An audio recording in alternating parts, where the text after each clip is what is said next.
Hello, my name's Jennie Maizels and I am a children's book illustrator. I recently produced a pop-up Shakespeare book, so therefore was delighted to be asked by the Shakespeare Birthplace Trust to take part in Shakespeare Week.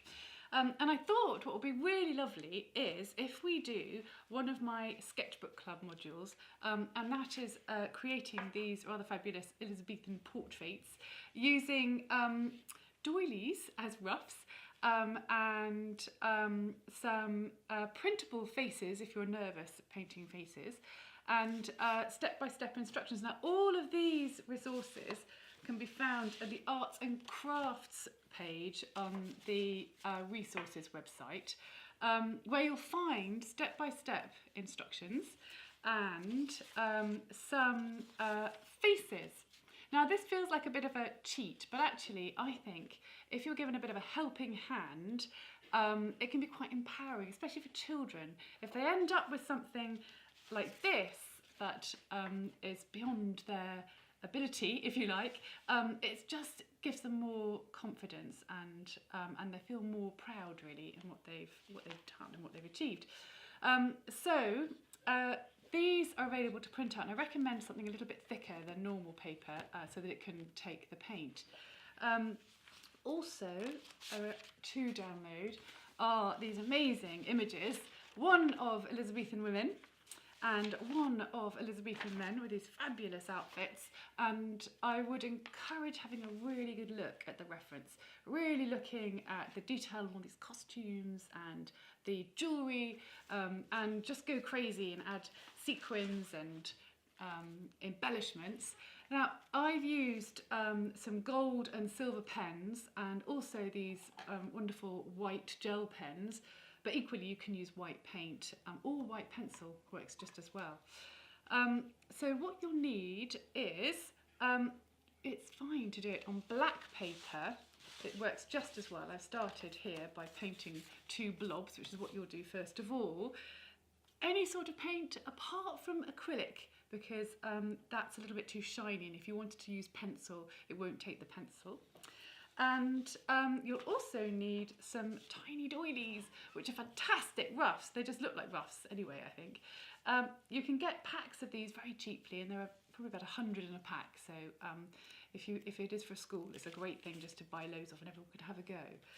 And you'll also need some sequins and any little jewels or even just bits of metallic paper just to kind of give it a bit of an embellishment. So you can use any paint with this, powder paint, poster paint, but the important thing is to add a little dash of white just so that the pigment really stands out onto the black, because we're painting on quite a dark surface. So then you're ready to paint your first shape of the shoulders and the body of your Elizabethan man or woman.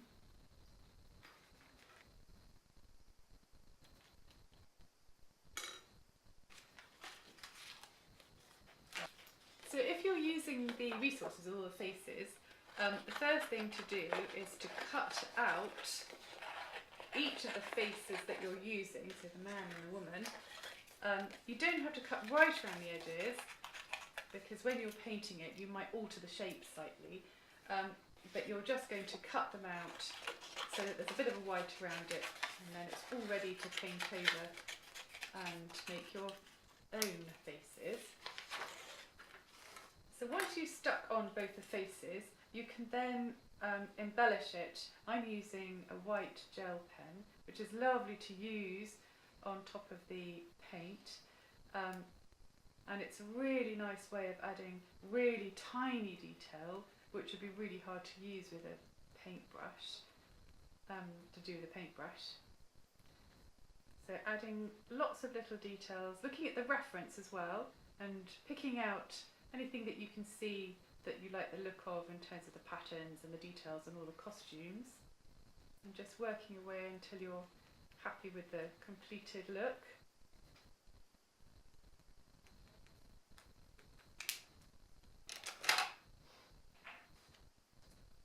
And then you can add on some sequins. So I've added some gold ones here.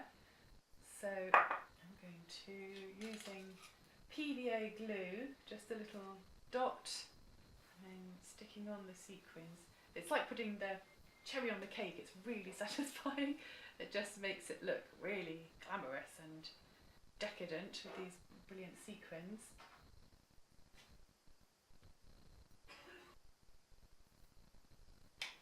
And then you can also add, like I have here, a little bit of coloured pencil shading if you wanted to just give a little bit more definition to the faces.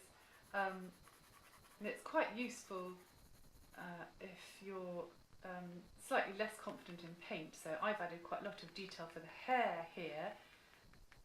I prefer using pencils to paint, partly because of the control, and you can get a much more sort of fine point and detail with it. So it's a really effective way of working on top of paint.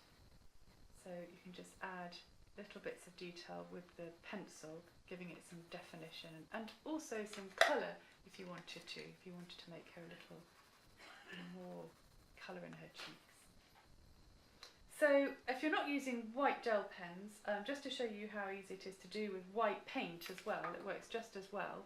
And you can carry on adding detail using a small brush, and you can see how the coverage is lovely with this white paint. It's really satisfying, and you can do dots and squiggles and shapes and flowers and anything that you like. Again, having a really good look at the reference and seeing which ones you're drawn to, really. But if you didn't want to use a white gel pen, or you didn't have them to hand, white paint works just as effectively, and it's so nice to use on these lovely dark colours. So there we have it, finished Elizabethan portraits. I hope you love yours as much as I love mine. I've really enjoyed doing it. I would love to see yours, if possible. If you're on social media, you could share it using the hashtag SBT for Shakespeare's Birthplace Trust portraits. So pop an image of it on there and use the hashtag SBT portraits, and we'll all see what we're all doing. So I can't wait to see what you've done, and I hope you have fun.